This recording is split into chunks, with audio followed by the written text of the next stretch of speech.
Hey guys, what's going on? Welcome back to the channel. Welcome back to the Leading Edge Cricket Podcast. The second test is upon us. Everyone was waiting for the first test with bated breath, and Zach Crawley, I'm going to say, hit the first ball for 4. And today we're going to discuss what's going to go on in the second test match. Rich, welcome to the podcast. How are we feeling about the second test? Excited. I'm not quite sure if I'm emotionally ready and prepared for the second test, though, after that roller coaster of a first test. It was amazing, wasn't it? We really loved it. Loads of people getting engaged as well with it. And this is what we wanted. This is what we said. We always thought that this was going to be like a 2005 style Ashes where everybody suddenly is watching it. And it definitely feels that way. It's really, really positive. It is really positive. I thought the listeners were really positive. There was a lot of people listening to the podcast, which was great. Yeah. There was some legendary comments going on, and your thumbs are probably sore, a little bit like Moeen Ali. You might not be able to type today. There's a bit of overuse going on from all the comments coming in. Absolutely. Loved them. Yeah, it's great. I mean, we do try and engage, don't we? But there's been so many. It's been difficult to kind of keep those conversations rolling in between all the other things we have to do in life. But yeah, it's been really funny. And I just want to say, Australia, we see you. We see you. You won the test match. You played well. We're going to give more credit today. We were so overwhelmed by England trying their approach of what they did and so many talking points about England. We might have forgot Australia a little bit in that conversation, but you won. Well done. You did. It's okay. Is that what you want? Is that why you're so angry at Ollie Robinson that you just want that little pat on the back saying, "Oh, well done, mate. I've seen Bluey cricket episode and I cried too." Is that really what you want to hear at the moment? Matt Hayden, Ricky Ponting, Michael Clark, anybody else that's having a whinge. You played well and won. We will give you the credit you deserve going forward. We apologise. I'm sorry that we're making you feel a little bit left out. So we're going to get into the second test and everything that's coming up in between, the selection, the pitches, spinners, what's going to go on Moeen Ali's fingers. But there was one comment in particular, or it may have been a theme going on. And Brendan McCullum has summarised England's first test as feeling like a win, even though he's lost. And that has ruffled the feathers of multiple nations, England and Australia in particular, as Bazball is being seen like a cult.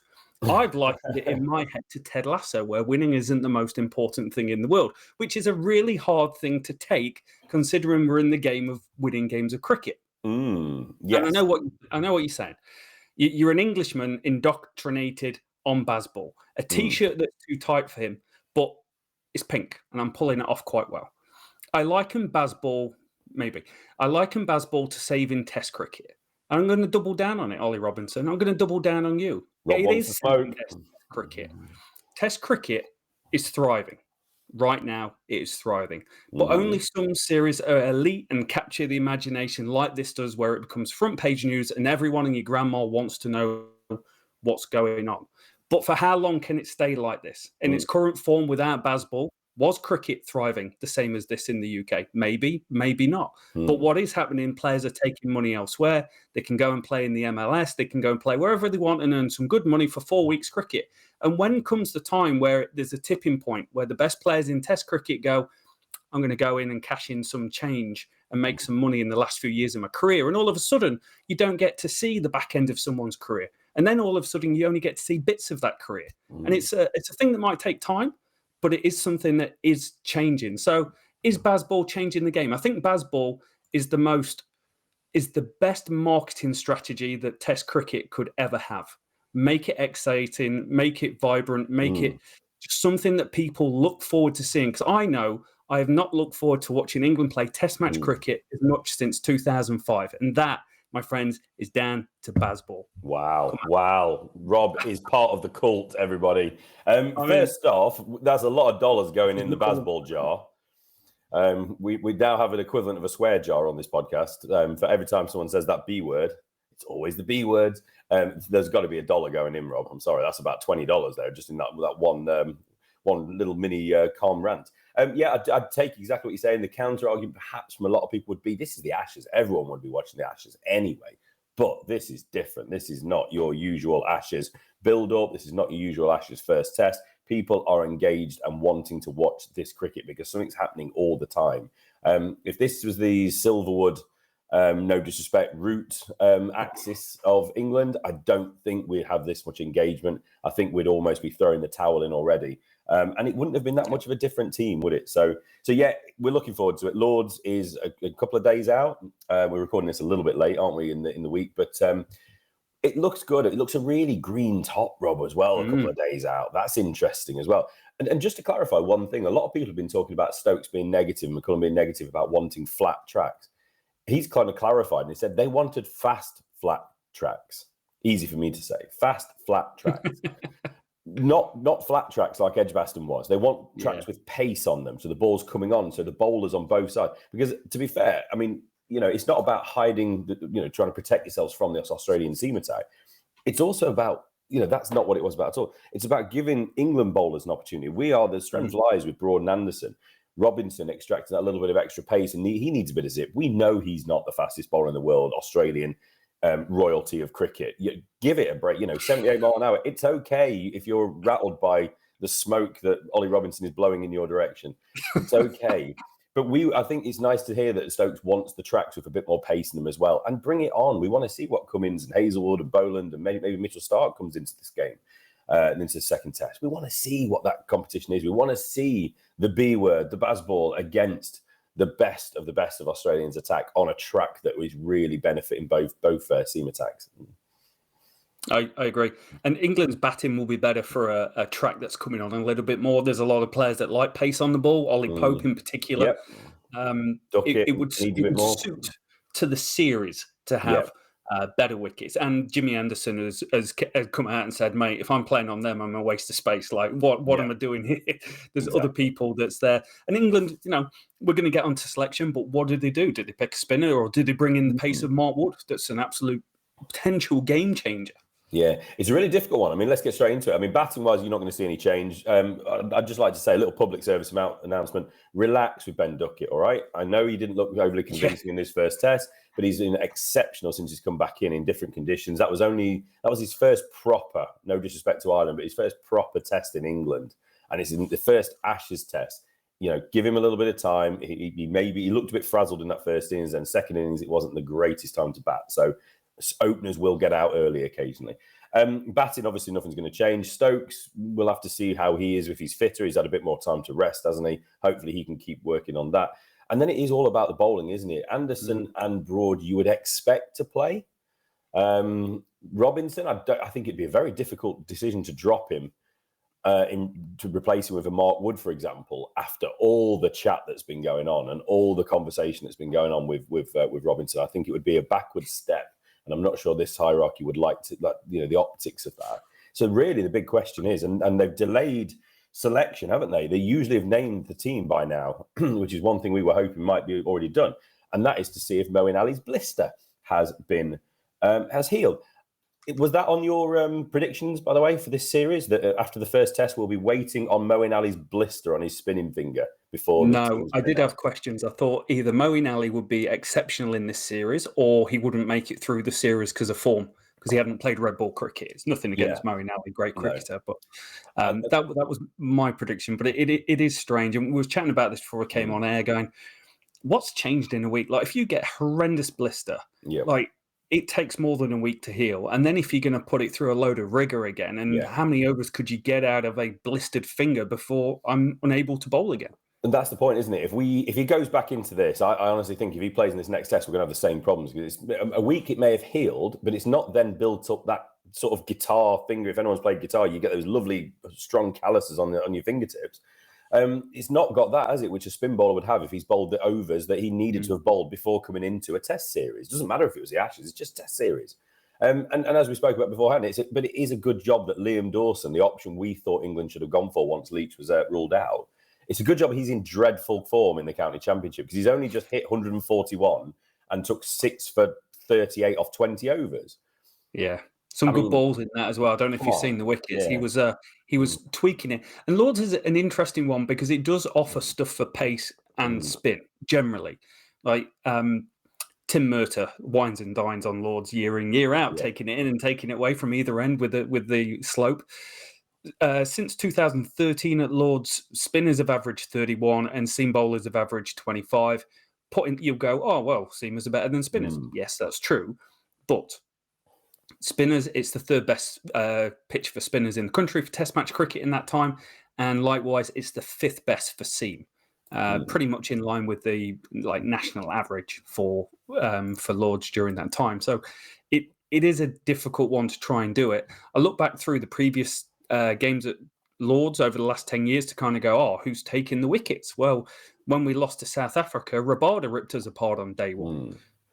Mohammad Siraj the year before for India in both innings when he bowled. So you can't really pinpoint it and go, oh, Nathan Lyon's going to take 12 wickets because it's at Lords. We've got to pick a spinner. I think both have equal weight, but I think it's such a difficult decision. If Moeen Ali can't be your frontline spinner and give you control and hunt for wickets, then I don't think he can play. That's it. You've got to pick your person that's either going to take your wickets. Yeah. So big question then. If Moeen Ali's not fit to play, and they've said that he will play if he is fit, which I find a little bit surprising, but if he's, especially considering, like I say, the surface, etc., and where we might have the strength, if he can't go, do you pick Rayan Ahmed or do you go with a seamer? And then the second point of the second question there is, if you do go seamer, Rob, do you go for the pace of Mark Wood? Do you go for the unknown quantity and the extra awkward bounce of Josh Tong? Or do you go for Chris Wokes? Or do you go for Matty Potts? Okay. I don't think we go for Chris Wokes. I think there was a time when, for years, we desperately needed a number 8 that could bat. Don't feel like that's really high on the agenda these days. Nope. Top 7 will go and blitz it, bat for 60 overs, declare, and still lose. So which everyone was we're doing the same as what we did before. Which was everyone was fine about the declaration, by the way. We don't need to discuss the declaration at any length. That's everyone agreed it was a perfectly good idea. Thank you. What do I do? I think if it doesn't look like it's a turning deck and it's a little bit green, I think having the pace of Wood is going to be ideal. If it's flat, and I mean flat, and I'm making an emphasis on the word flat here, then I still pick Mark Wood because I think the change of pace is unique to anything else that's going to be bowled on that pitch.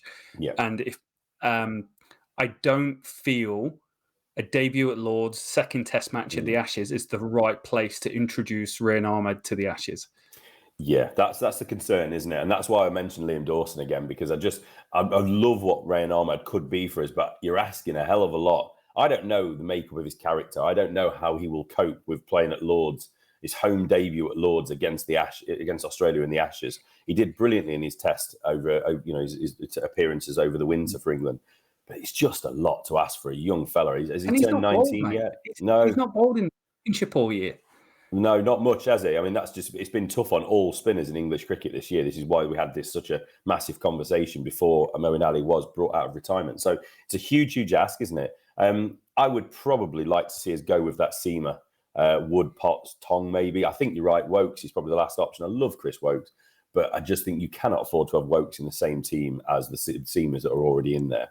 You end up with everyone bowling 82 mile an hour max, and that's again, that in England on a green seamer is great, but when I still don't think we're expecting a green seamer, even though it looks a bit green this far out. And if you've ever seen a pitch in New Zealand down here, the pitches are green and it does nothing. Yeah, so it doesn't necessarily mean movement. Yeah, and with the lack of rain we're having over here as well, I know tracks get covered, but generally, lack of rain, let's say, it's going to dry out. By the 4th, 5th day, this is not going to be a green seamer, so spinners will come into it. But Joe Root has bowled pretty well, but it's going to be a bold move if Root goes in as the number 1 spinner. But perhaps that is the lesser of two evils at the moment, even though we know Rayan Ahmed will come one day as an absolute legend of a Test cricketer. There is a world, and I'm not saying this is the right thing to do, but James Anderson's comments about going, if it's going to be flat, then I'm not the right person to try and win you a test. Yep. There is a world where both Wood and Ahmed come into this team. Yeah, absolutely. Because Anderson started the championship season really, really well and good form. He then got a bit of a groin niggle, didn't he? And he's didn't really bowl as well as he knows he could, and he's admitted it himself. So, excuse me, he'll be absolutely determined to come back in this test and show what he can do, especially at Lords. Yeah, he will, 100%. The skills he has, it's shocked me if he doesn't play. But if he's feeling not quite 100%, bear in mind he is 40 now, isn't he? He may have the odd niggle.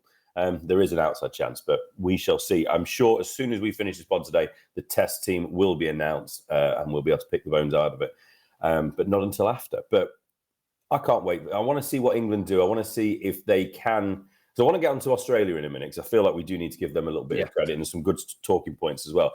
But England, I want to see just a slight tweak to Bazball. Sorry, that's a pound in the jar. I want to see a tweak because I want to see a little bit of sense. I don't mind the reverse scoop first ball of the day. It's thinking. He's actually assessing everything. I love it. How times have changed. I don't mind a reverse scoop the first ball of a day in Test cricket. I love it. I love it. But what I don't want to see is, we're going to talk about in a minute, is Nathan Lyon. I don't want to see players charging, literally running down the track and probably, more than likely, no evidence, shouting charge as they go and trying to smack him back over the head with the keeper stood up. A keeper that is not going to miss chances. Let's put it out there straight away. Alex Carey was exceptional with the gloves. It's just that for me wasn't Bazball. That wasn't positive. That was dumb. I've got no problem using your feet, but like we said in the review, use your feet, come down the track. But if it's not there, adapt, change your shot. You don't have to shout charge and just keep running and run past the bowler and umpire and straight back to the pavilion. It's okay to adapt, and I just feel like we just needed to show a little bit of nous, a little bit of something extra. Just not be quite as dumb and stupid as those decisions. I just don't think it was necessary. They were the ones that really niggled me in the game, as well as the chances we missed behind the stumps. They were the things that really annoyed me. Yeah, make no mistake about it. If we don't bowl 20 no balls and we don't get a wicket with a no ball and drop 4 chances, we've won the test. Yeah. I know we're talking like we've won it, but we would have actually won the test in the meaningful column that says England 1, Australia 0. That would have been important. So, I do think there is that. I don't think England are non-negotiable on how they approach this, but for all that, for the wickets thrown away, there were moments of recklessness, but there was also moments of just really intelligent cricket where the field was on the boundary and they just milked it for 5 or 6 and over. And no risk, get the players in. And I think that's what frustrated me more. When you saw the way Crawley, especially, and others were just knocking the ball around, it just showed how unnecessary it was to take those massive, massive risks. It wasn't great cricket. It wasn't positive cricket. It was just daft cricket, in my opinion. So the alternative was there, and Australia showed that there are different ways to win games of cricket as well. This feels to me like you're not indoctrinated enough yet on Bazball, Rich. And this is the full Ted Lasso way in Ted Lasso, where he talks about the results isn't what matters. It's taking care of these young boys and making them into the best men they possibly can be. He sounds nothing like that, but he said something similar. And I guess this is where England's non-negotiable approach comes in. But I feel like Ted would provide entertainment. But I feel like Ted would also be using this as a learning point now. And he would be saying to him, it's like, look, you did what I sort of told you to do. Go out there and play with no fear and do what you want. But, perhaps, maybe there'd be some weird life lesson that would go off and it wouldn't be anything to do with a football field. And they'd come back and go, oh, okay, so dancing down the track isn't exactly what he wants me to do. You'd be like, there you go. I wonder if Brendan McCullum and Stokes had that moment where they're in a bar in Amsterdam off the head with the salt and pepper pots coming up with Bazball going, we've reinvented the game. Yeah, that's just Bazball. So, damn, pound in the jar. It's just Bazball. Yeah, right. To me, England, I actually wrote they need to be cavalier, they need to be bold, brave, fearless. They need to revert away from expectations of the common fan like ourselves going, you've got to do things like this. They're reinventing what Test cricket looks like, and I'm all in on just sitting back and complaining about it on my sofa. Yeah, hold your nerve, England cricketing supporters. There will be ridiculous declarations, but we've done this, I think it's about the 3rd time they declared on the first day, haven't they? Did it in New Zealand and it worked extremely well in one case. Just hold your nerve, enjoy it. Let's see how this shakes out. This is 5 test series, not a 1 test series, not a 2 test series. 5 test matches. This is going all the way down to the wire. Hold your nerve. Australia, Rob, they played their own brand of cricket. And go on. I was going to say one more question. Ollie Robinson takes a wicket on the first day. How does he celebrate? Smoke. He's the smoke. Brings us. I don't know. I think he probably runs past, especially if it's Quadri, runs past him and going, beep, beep, beep. I'm not saying he should. I don't approve of these things. But the best quote I saw on this came from Ollie Pope. He got asked about it. He put, hopefully he can celebrate in the way he wants to celebrate. Oh, I got him. you back, Ollie. says Vice Skipper. Oh, Ollie, that's so sweet, isn't he? He loves him. He loves him. He does. I also made some more predictions going. Zach Crawler's going to hit the first ball of the game for 4. I said Ben Duckett is going to score 100, doubling down on that. And Joe Root this series will score more runs than Steve Smith did in 2019. Steve Smith scored 740-ish runs. Joe Root is going to have a series for the ages and will be Sir before he retires from international cricket. Well, I mean, that's got to be given, isn't it? So, yeah, bring it on. I'm all for it, mate. I'm ready for the test to start now. Anyway, Australia, what do you got? Come on. Rob doesn't want to talk about Australia. I don't know what it is. He's probably living in New Zealand, everybody. I'm so sorry about Rob. I want to speak about Australia. And he's like, no, we don't want to. But we're going to speak about them. I think first off, I think we need to give them a little bit more credit for the way they went about it. They calmly went about their business throughout the test. They weren't overly distracted or taken off their game. Now, it's a very strange way, wasn't it, where Australia had to play at their tempo, their pace, with relatively negative fields and relatively negative tactics in some ways against England. It's a bit of a role reversal from over the years. So it was interesting to see Cullen, take that approach. But they did it really well, and they didn't get overly distracted. And what was funny, and quite a lot of people pointed this out, and we probably didn't touch on it enough in the review, is that by the end of the 5th day, Stokes had gone to a little bit of a negative approach. He'd blinked for the first time as captain. And it was Australia that went ultra positive and went B-ball. And that's how sort of got him over the line at the end, wasn't it, when we couldn't take those last 2 wickets. So it was really good to see that Australia had that steady approach. But then at the end, when it mattered, the skipper stepped up and he went positive and he got it over the line and said, I am going to do this. And he tossed his bat in the air and gave us all a great photograph that every single outlet has used, including ourselves, as a thumbnail. Yeah. So credit, I think. Pat. Yeah, thanks. I think extra credit. We just need to make sure and emphasize that Australia, they deserve to win that game because they won that game. England should have won the game, but they didn't deserve to win it because they made too many mistakes, especially behind the stumps. No disrespect, Johnny Bairstow. I'm sure he'll come back strong in the next one, especially Stuart Broad with your no balls, especially with whatever else, dancing down the track. Said it enough. It's like watching a really good player who makes flashy 30s all the time and looks $1 million and throws it away every single week, trying to be more aggressive. Bazball. I've gone back to talking about England again, but no, Australia do deserve credit. I'm going to defend Stokes' captaincy because although he had men on the boundaries, he was trying to force them into playing shots into certain areas to hit boundaries. Yeah, so I actually saw it as a wicket-taking approach, although there was a lot of people on the boundary. I totally agree. You're right. Aussies didn't blink. They stuck to their lane incredibly well. They was like, this is how we're going to combat it, and we're going to believe in our process. We're going to make England not be able to hit boundaries from ball one the whole time. That picked up wickets. It also, I thought it was good. And with the batting as well, they didn't try to compete with run rates. And that's not Australia's approach. Australia's approach over the years has been to really grind oppositions down and bat them into the ground, make them stay out there, 2 or 3 new balls. And I thought they went about that pretty well.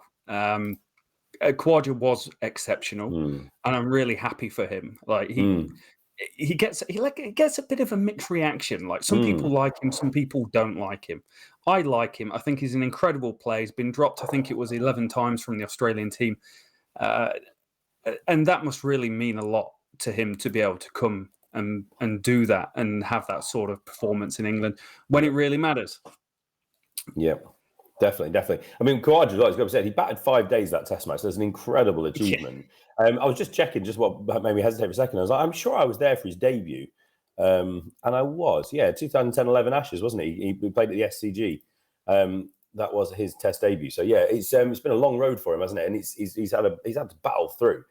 And he's playing with such freedom now, such calm confidence, and he's enjoying his cricket, and it comes through the TV. It comes, if you're at the stadium, you'd see it, you'd feel it. He's playing with that enjoyment, and that's what cricket's all about for me. And I'm loving seeing how well he did.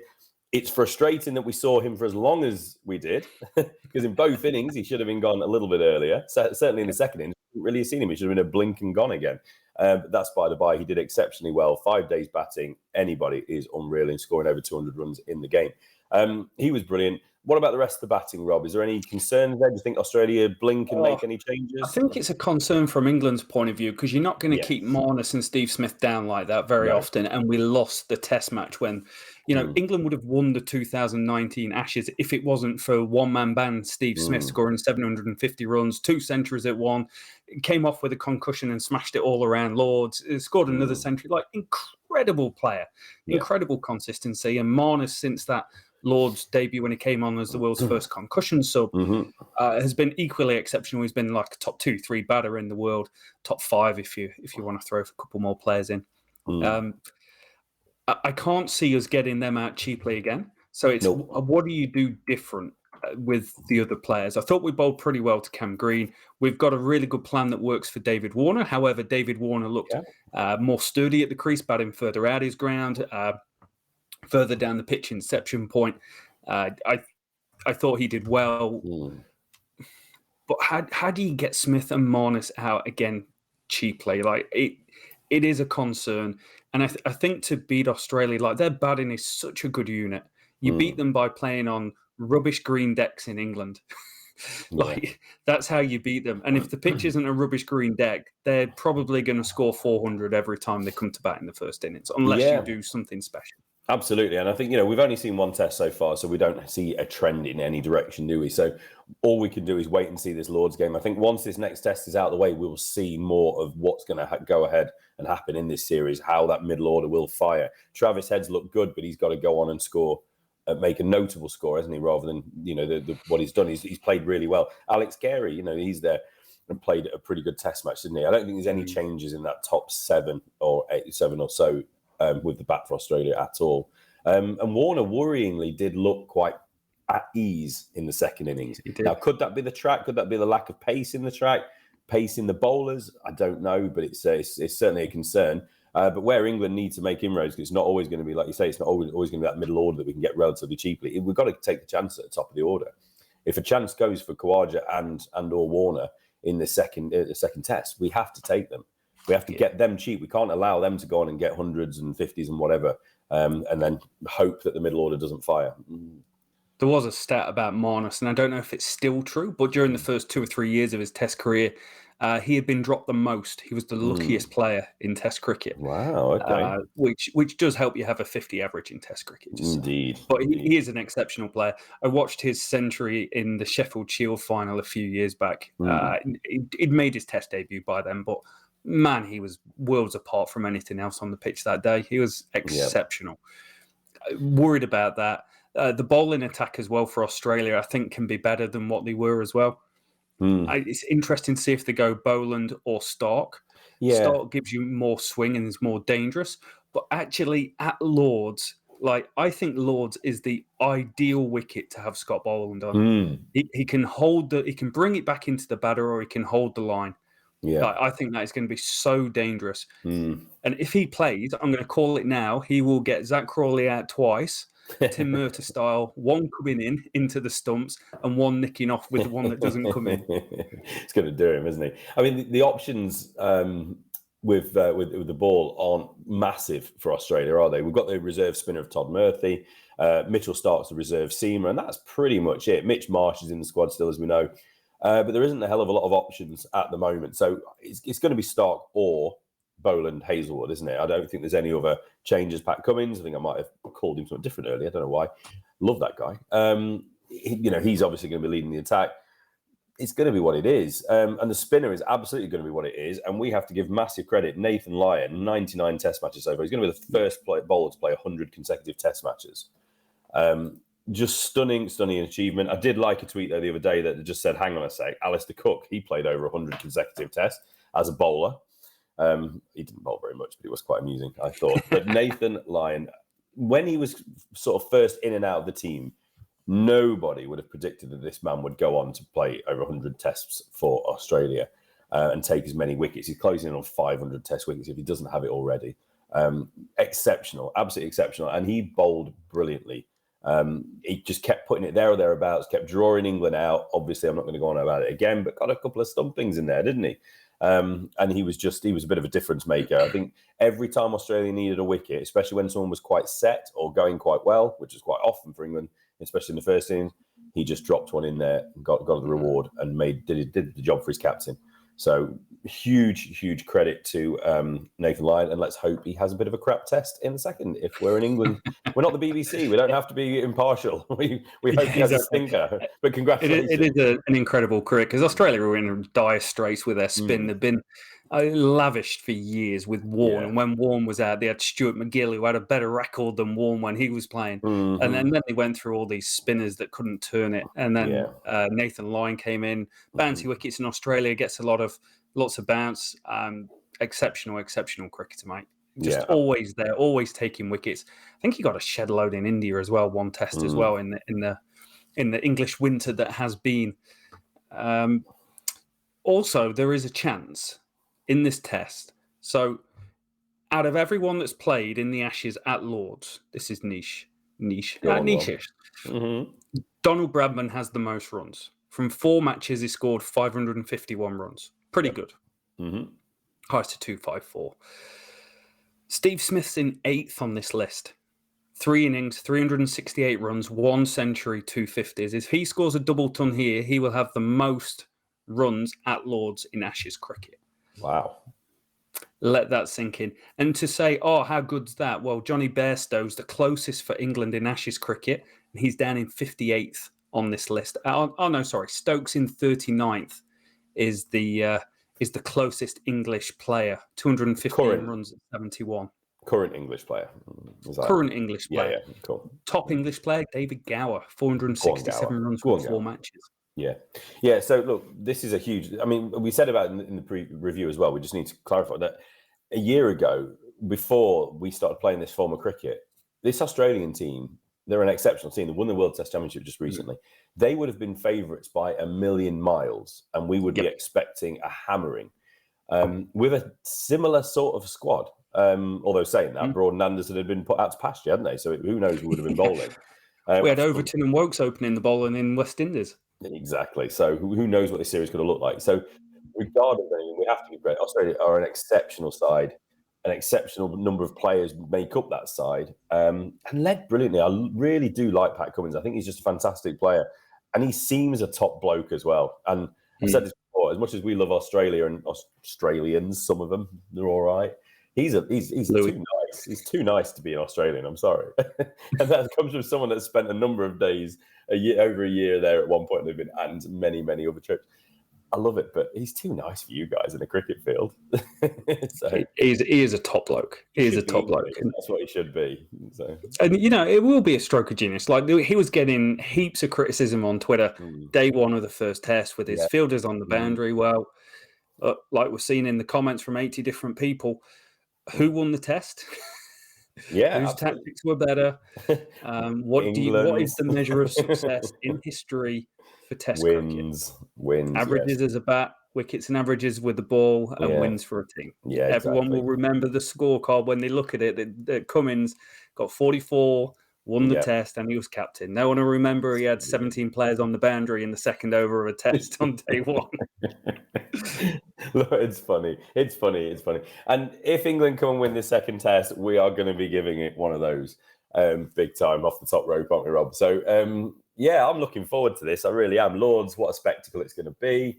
Ollie Robinson giving it the big I am to everybody. He could absolutely get spanned all over the park and we'll never see from him again. He'll have pulled his hamstring. Oh, yeah, it's a bit tight, mate. I can't bowl anymore. Well, that'll be the end of the series for him. Or he could have a man of the match performance, and I would very much like to put a microphone under everybody's face, nose, mouth, whatever. In the Australians who have all piped up, all the old legends who were the nicest, most humblest, loveliest, polite people on a cricket field we've ever heard, who never said a naughty word against anybody. I would very much like to know what they all say. Michael Clarke, we all remember him wanting to break Jimmy Anderson's arm. Jesus Christ, when he lost the Haunting, war. Come on now. Langer growling at players while he was batting, growling at the fielders, wanting a fight. Exactly. The great thing is, have you seen some of the comments? People have said it's like, what? I've got no problem with Robinson giving Quadra a send-off. It is what it is. It's Ashes cricket. It's Test cricket. And I like it. It's just stewed that this is the modern mouthy England, giving it all this verbiage like Australia used to. And Australia are wide and dry, never done anything wrong. Absolutely. And if you are interested in the Robinson thing, just go. There's a quick info article at the moment. I've not got it up in front of me, so I can't tell you who the writer is, but it's a little bit about Robinson. It's talking about how when he was playing England Lions, he was walking past the nets and Tim Payne was having a net and he started gobbing off at him. And then when he came on as a 12th man against India, he started having a gob off at Virat Kohli, whilst he's wearing his yellow bib. The guy just likes to get involved. Whether we like him as a person, that's irrelevant at the minute. I can't say I'm a huge fan of Robinson as a person, but as a player, he's shown he's pretty good so far. And if that's how he wants to get his kicks and get moving and get going as a bowler, then more power to him. I don't particularly like it, but I'm not really that bothered about it. And the Australians certainly shouldn't be bothered about it because they really can't say anything because they all said everything. All right, guys. Let us know. Comment down below. Let us know what you think about this second test. What's the lineup's going to be, and who's going to win? Is it going to be Bazball or what us cricketers called it, cumball? Oh no! Let's never say that again. Let's all agree we'll never say that again. Pat ball. So it's going to be an interesting one. It's going to be a cracking second test. I know that. So we'll be back at the end of the second test. Come back with a review. I'll be here, still in my Bazball pinks and ready to be rinsed if Bazball crashes and burns. But I will say this: if England lose the second test, this will be the greatest comeback in Test history in this series. Oh wow! If England lose the second test, I'm going to wear my green and gold, my canary yellow and whatever green VB Boonie Army shirt for the preview, for the review even. I'll do that for you, Australia, if anyone's actually listening now. And thank you so much for listening, everyone. Have a good day, and we'll catch you at the end of the test.